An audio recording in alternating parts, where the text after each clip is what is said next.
এখানে ধর্মমঞ্চে কোনো পারমিশন নেই, তা সত্ত্বেও এনারা এখানে চিৎকার চেঁচামেচি করছেন।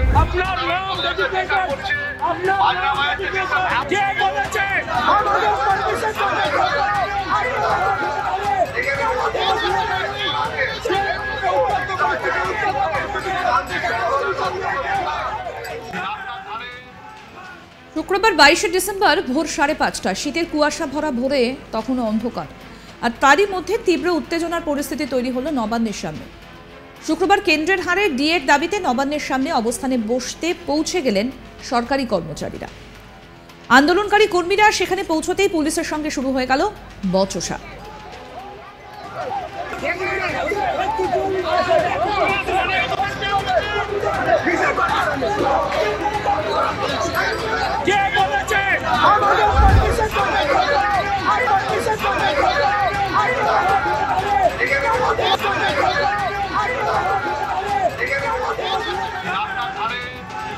এখানে ধর্মমঞ্চে কোনো পারমিশন নেই, তা সত্ত্বেও এনারা এখানে চিৎকার চেঁচামেচি করছেন। নবান্ন বাসস্ট্যান্ডে আন্দোলনকারীরা কেউ কেউ রাস্তায় বসে পড়লেন হাতে প্ল্যাকার্ড নিয়ে। এদিকে তাদের তুলে দিতে এগিয়ে এলেন পুলিশ কর্মীরা, আর সেই সময় শুরু হয়ে গেল বচসা। আন্দোলনকারীদের দাবি, হাইকোর্টের অনুমতি সত্ত্বেও নবান্ন বাসস্ট্যান্ডে তাদের বসতে বাধা দিচ্ছে পুলিশ। সেখানে খোদ আদালতি অনুমতি দিচ্ছে, আর সেই জায়গায় দাঁড়িয়ে পুলিশ কিভাবে বাধা দেয় প্রশ্ন তাদের। পুলিশ ব্যারিকেডের সামনেই রাস্তায় বসে পড়েন ডিএ আন্দোলনকারীরা। এরপর তাদের কয়েকজনের সঙ্গে কথা হয় পুলিশ আধিকারিকদের। শেষমেশ তাদের ব্রিজের নিচে একটা জায়গা নির্দিষ্ট করে দেওয়া হয়েছে, সেখানেই বসে পড়েন তারা। হাতে ছিল প্ল্যাকার্ড, পোস্টার। এই পরিস্থিতিতে শুক্রবার দিনের আলো ফোটার পর বেলা যত গড়িয়েছে ততই আন্দোলনের ঝাঁঝ বাড়তে শুরু করে। পুলিশের দিকে আঙুল উঁচিয়েও কথা বলতে দেখা যায় কয়েকজন আন্দোলনকারীকে। পরিস্থিতি আরও উত্তপ্ত হয়ে ওঠে।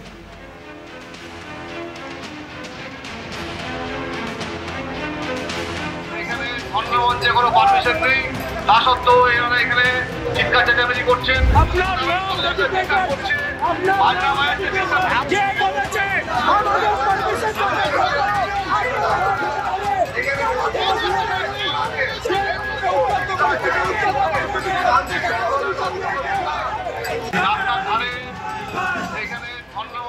আন্দোলনকারী ভাস্কর ঘোষ, কি বক্তব্য তার, কি দাবি, আসুন শোনাই।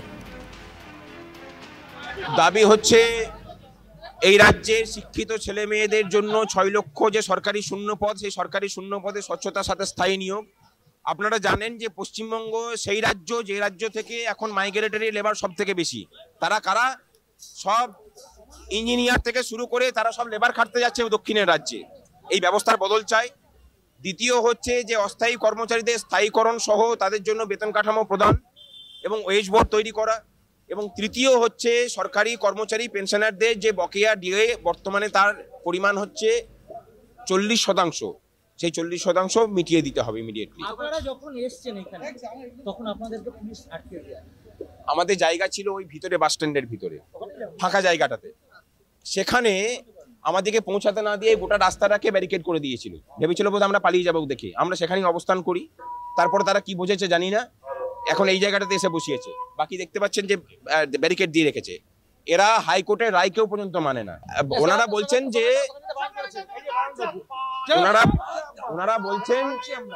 যে স্লোগান দেওয়াটা নাকি এখানে মানে আইন বিরুদ্ধে। 144 ধারা আছে। 144 ধারাতে যে সিটিং ডেমনস্ট্রেশন এলাও আছে সেটা ওরা জানেই না। সেটা সুপ্রিম কোর্টেরও রায় আছে। এই সিটিং ডেমনস্ট্রেশনটা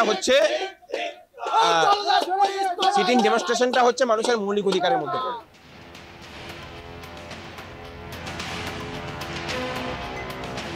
আমাদের প্রতিনিধি বৈদ্যনাথ কি প্রতিবেদন তুলে ধরলো, আসুন দেখি।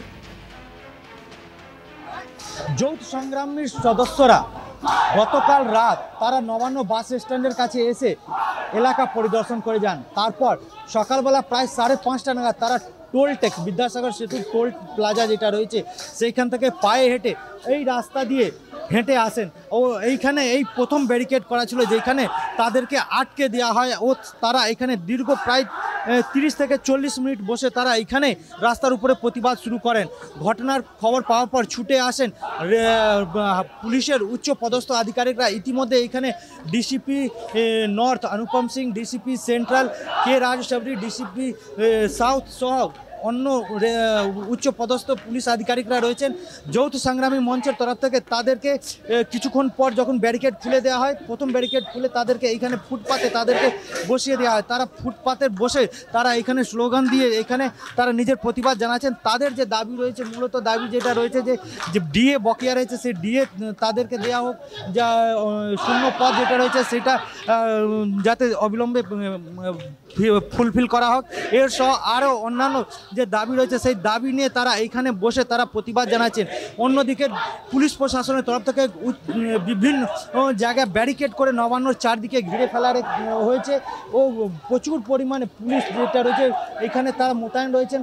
তারা ঘটনার উপরে নজর রেখেছেন। তারা এইখানে কিছুক্ষণ আগে তাদেরকে এসে যেটা জানিয়েছিলেন যে এই 144 ধারা রয়েছে এই এলাকার, সেইখানে তারা যাতে জোর করে চেঁচামেচি চিৎকার না করেন, কিন্তু তারা যেটা জানিয়েছেন যে তারা এখানে প্রোটেস্ট করছেন ও প্রোটেস্টের জন্য তারা এখানে বসেছেন। তারা এখানে প্রোটেস্ট করবেন। তারা 90 ডেসিমেলের বেশি কোনো সাউন্ড করেননি, সেই কারণে তাদেরকে এখানে বাধা যাতে দেনা না হোক। তাদের বক্তব্য রয়েছে যে তারা 72 ঘন্টা এইভাবে তারা চালাবেন। আর তাদেরকে যখন আটকে দেওয়া হয়েছিল তাদের প্রশ্ন ছিল যে যখন কোর্ট তাদেরকে নির্দেশ দিয়েছে সেই কারণে তারা এখানে এসেছেন, তখন তাদেরকে কেন এখানে আটকানো হয়েছে। প্রায় 72 ঘন্টা এইভাবে প্রোটেস্ট চালাবেন। অন্যদিকে পুলিশের তরফ থেকে এখানে মাইকিং করে তাদেরকে বলা হয়েছে যে এইখানে তারা যাতে স্লোগান না দেন। হাওড়া থেকে ক্যামেরা সুন্দরমের সঙ্গে বৈদ্যনাথ ঝা, আজ তাক বাংলা। বর্ধিত ডিএর দাবিতে স্লোগান দিতে থাকেন রাজ্য সরকারি কর্মীরা। এদিকে আগে নবান্ন বাসস্ট্যান্ডে ডিএ আন্দোলনকারীদের বসার কথা ছিল। বৃহস্পতিবার অবস্থান স্থল দেখতেও আসেন একদল ডিএ আন্দোলনকারী। তাদের অভিযোগ সেই সময়েও পুলিশে বাধার সম্মুখীন তারা। বৃহস্পতিবারই নবান্নের সামনে ধর্নার অনুমতি পান রাজ্য সরকারি কর্মীরা। আগামী 22, 23 এবং 24শে ডিসেম্বর নবান্নের বাস স্ট্যান্ডে সংগ্রামী যৌথ মঞ্চকে ধর্নার অনুমতি দেয় কলকাতা হাইকোর্ট এবং 21 তারিখে একথা জানা যায় এবং সেই মতোই 22 তারিখ থেকে অর্থাৎ শুক্রবার সকাল থেকে তাদের এই যে কর্মসূচি সেটা চলছে। বিচারপতি রাজশেখর মান্থাই অনুমতি দিয়েছেন। প্রসঙ্গত বৃহস্পতিবার আরও 4% ডিএর ঘোষণা করেন মুখ্যমন্ত্রী। 1 জানুয়ারি থেকে রাজ্য সরকারি কর্মীদের আরও 4% ডিএ দেওয়া হবে বলে জানান তিনি। এর আগে 6% ডিএ ঘোষণা করেছিলেন মুখ্যমন্ত্রী। বড়দিনের আগে সরকারি কর্মীদের জন্য আরও 4% ডিএ ঘোষণা করলেন মমতা।